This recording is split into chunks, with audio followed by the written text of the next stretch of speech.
Hi everyone, I'm Melissa. Today we will learn how to analyze an argument. And if you are ready, let's start. Analyzing an argument means to break it down into various parts, to understand explicitly what conclusion is defended and on what ground, what basis,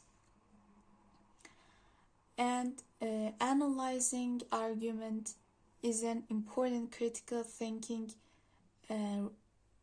reasoning skill because we cannot think critically about what we don't comprehend. And in this section, we will learn two methods for analyzing argument, one for short arguments and one for longer argument. Let's start. First one is diagramming short arguments. Diagramming is a rapid and easy means to analyze short arguments.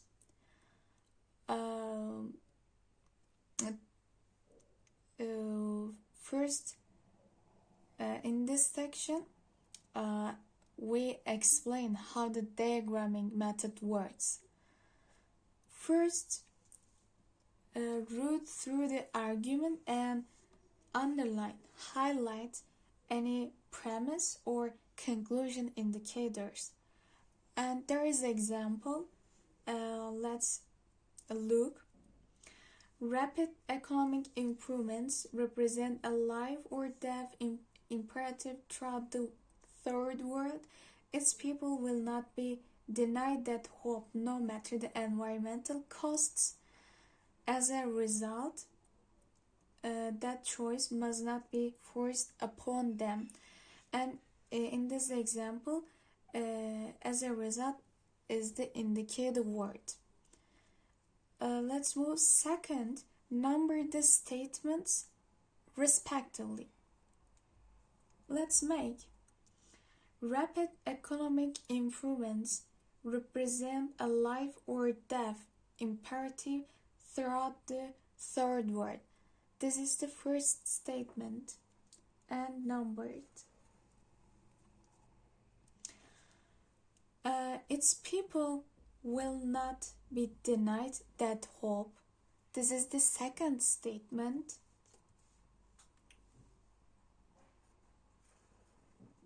And no matter the environmental costs, this is the third statement. And as a result, that choice must not be forced upon them. This is the fourth statement. Let's move.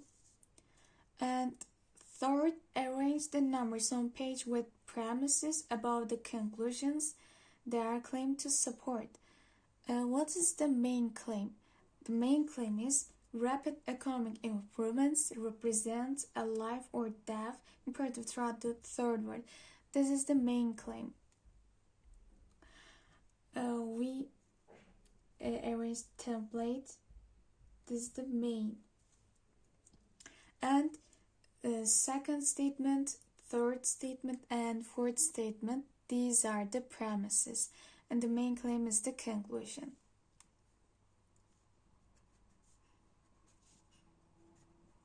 The other one. Finally, using arrows to mean is offered as evidence for create a type of flowchart that shows relationship of argumentative support. And we don't forget to say in this example, there are independent premises from each other. And let's use arrows.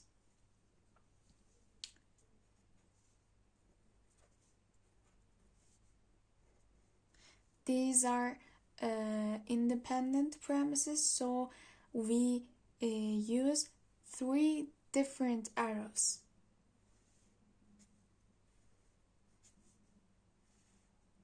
Like that. And let's move.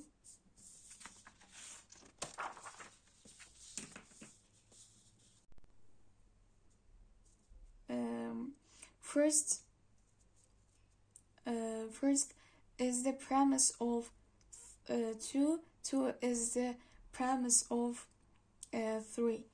The arrows is like that.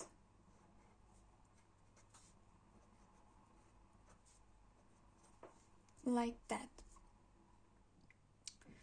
And the other example, if Fred is a chemist, then he is detail oriented. If Fred is detail oriented, then he is careful. Thus, if Garcia is a chemist, then he is careful. And if the last statement is true, then Fred will be successful. Thus, Fred will be successful. Now, we underline the indicator words. Thus and thus. These are the indicator words.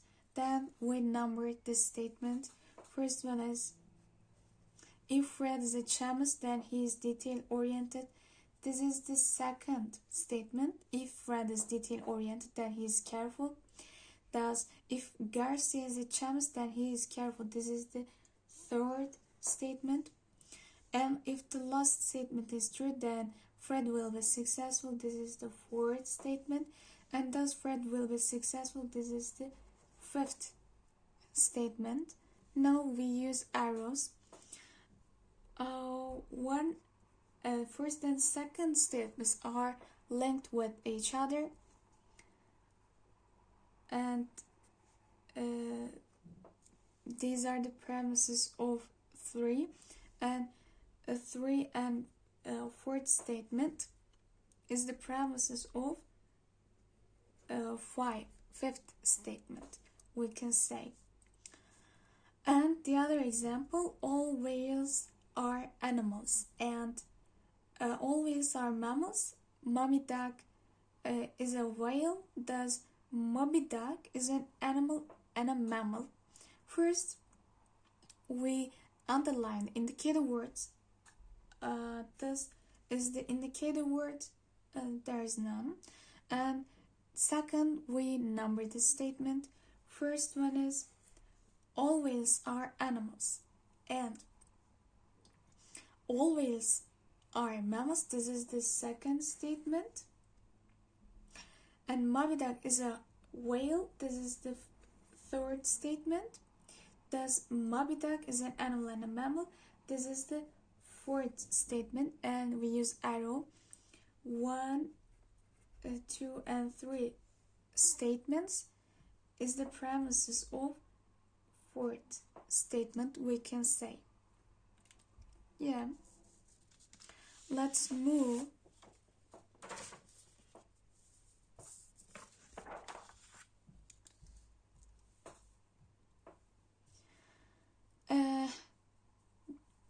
Diagramming argument is difficult at first, but challenging and fun when it's practiced. And now we'll learn a few tips on how to diagram arguments like a pro. First one, find the main conclusion first. Main conclusion first. And the second one, pay close attention to premise and conclusion indicator. Students mostly overlook indicator words, but they are important, especially pay attention to premise indicators like since and because that precede independent clauses. And for example, all dogs go to heaven, so Sparky will go to heaven because Sparky is a dog. And indicator words so and because these are the indicator words. And you see this is the single sentence, but there is because, so there are two statements in one sentence, we can say.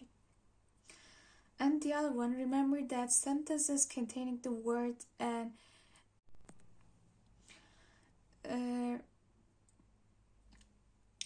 we mostly have seen that a single sentence expresses two or more distinct statements, and these statements are separated by and. And for example, never fly cats for car airlines, they never on time, and food tastes like warm over cardboard. And there is a single sentence, and there are two statements distinguished by and. For treat condition statements and disjunctive statements as single statements, condition statements should always be regarded as a single logical unit because they claim a single complete idea. And for example, if I win the lottery, then I will move to Tahiti. It asserts a single conditional statement that one event will occur if another event occurs. And fifth, don't number or diagram any sentence that is not a statement. Arguments make up entirely of statements, so questions, suggestions, greetings, etc. should be omitted from argument diagrams. And the other one, don't diagram irrelevant statements. Complex arguments include logically irrelevant statements, namely statements that don't support the conclusion in any way. Such statements should be overlooked. The other one, don't diagram redundant statements. Statements that basically repeat already being said. Such statements should be omitted on diagrams because they just clutter the argument, we can say. And let's move.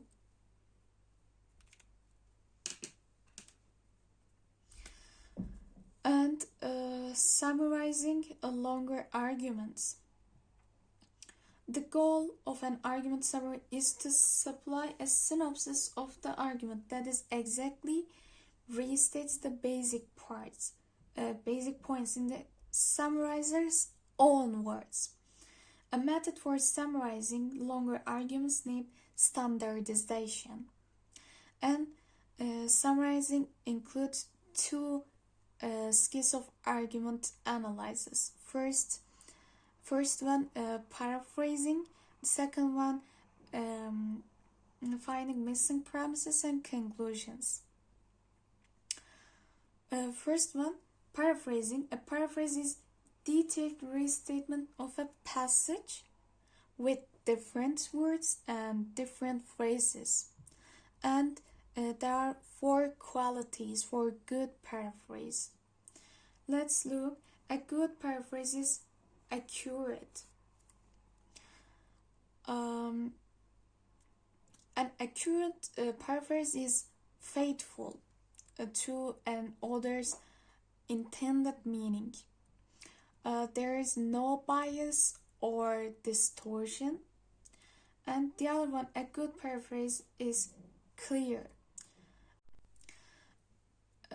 Clear because basic aims of an argument summary is to clarify what an argument is saying. It's necessary to utilize language that easy to comprehend, we can say.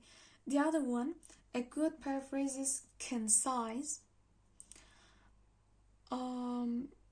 It's important to understand key points of argument rather than unimportant or irrelevant details.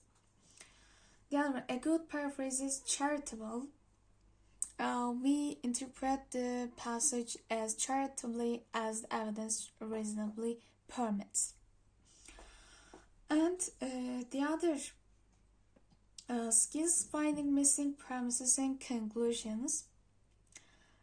in real world, people mostly leave parts of that argument unexplained, and sometimes a premise is left unstated. And there is an example about that. Gary is a convicted sex offender. Therefore, Gary is not allowed to work with children. In this example, there is a missing part. There is conclusion, but there is no premise to support the conclusion. Gary is a convicted sex offender, but the country in which he lives does not restrict convicted sex offenders. We don't know whether there are such countries, although I suspect there are. It seems that this argument relies on a premise, but it doesn't. So we should state premise explicitly so we can say Gary is a convicted sex offender, yes. And where Gary lives, no convicted sex offenders are allowed to work with children. We should state these premises. Therefore, Gary is allowed to work with children. This is the true sentence to understand. And there is an example about missing conclusion. The bigger the burger, the better the burger. Burgers are bigger at Burger King. It's implied that this is the conclusion, that burgers are bigger at Burger King. We imply this conclusion from that sentence. And let's move and summarizing extended arguments and how to standardize on extended argument. Let's look first, read through the argument carefully and try to detect its main conclusion. Once you have detected the main conclusion, and once you have detected the main conclusion, go back through the argument to identify major premises and sub-conclusions. The other one, overlook any unnecessary or irrelevant materials. Focus just on the key points in the argument. The other one, number the steps in the argument and order them logically. State the main conclusion last. This is the important. The other one, fill in any key missing premises or conclusions. Include only missing premises or conclusions that are important in understanding. The other one, add parentheses justification for each conclusion in the argument. For each conclusion, indicate the parentheses. And there is an example. Let's look into the example.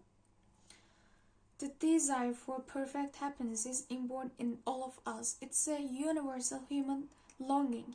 It's rooted in human nature, but everything that is in human nature has been put there by God. In His wisdom and goodness, He couldn't have implanted a natural longing that was impossible to fulfill. Therefore, there must exist somehow a real perfect happiness which is within the capacity of struggling man to attain. And first, we number the statements and list them in logical order. You can see. And next, we check to see whether any of the steps in the argument unnecessary? In this example, none is. And next we check to see then we check to see whether there are any crucial premises or conclusion missing in the argument. In this example, there is no missing statements, we can say, and or need to be added, since the argument deductively valid as it stands. And finally, we add justifications, how which premises are implanted to support which conclusions. In this example, there are three premises that support the conclusion, and first, second, and third sentences are the premises and support the conclusions, we can say. Let's move, and this is the last section. Common mistakes to avoid standardizing arguments. First one, don't write in incomplete sentence. There must be a subject, verb, and object in the sentence. The other one, don't include more than one statement per line. The other one, don't include anything that is not a statement. What is non-statement? We can say suggestion, greetings, questions, etc. like that. And the last one is don't include anything. And that's the end of our lessons. Thanks for listening and participation.